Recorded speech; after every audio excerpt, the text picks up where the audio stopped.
জোয়ার নেশায় জড়িয়ে পড়ছে যুবসমাজ থেকে শুরু করে সকল শ্রেণীর পেশার মানুষ। প্রতিনিধি মমিনুল ইসলাম, ঈশ্বরগঞ্জ, ময়মনসিংহ এর তথ্যচিত্রে সময়ের সাথে প্রতিদিন। মোহাম্মদ শাহিন মিয়া, পিতা মোহাম্মদ কচমদ্দি, মাতা রাবিয়া বেগম, গ্রাম চরসেহারি, থানা ঈশ্বরগঞ্জ, জেলা ময়মনসিংহ। শাহিন এক জুয়ার বোর্ড পরিচালনা করে। জুয়া খেলায় আসক্ত হচ্ছে যুবসমাজ। তার পাশাপাশি খেটে খাওয়া মানুষেও জুয়ায় আসক্ত হয়ে যাচ্ছে। ধ্বংস হয়ে যাচ্ছে তাদের সাজানো সংসার। এরকম জুয়া বোর্ড প্রতিনিয়ত চললে একসময় গ্রামটি ধ্বংস হয়ে যাবে। এলাকার সচেতন মহলের ব্যক্তিরা সরকার ও প্রশাসনের দৃষ্টি আকর্ষণ করে এই বোর্ড দ্রুত নিরসন করার জন্য অনুরোধ করছে।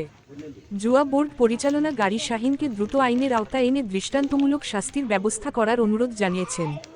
আইনের প্রতি শ্রদ্ধা জানিয়ে সামাজিক ব্যক্তিগণ বলেন, শাহিনকে কঠোর থেকে কঠোরতর শাস্তি দিয়ে দৃষ্টান্ত স্থাপন করার এবং শাহিনের শাস্তি দেখে আর কোনো ব্যক্তি এরকম সমাজ ধ্বংস করার জন্য জুয়ার বোর্ড পরিচালনা করতে সাহস না পায়। এরকম আরও আপডেট খবর পেতে সাথেই থাকুন সময়ের সাথে প্রতিদিনের।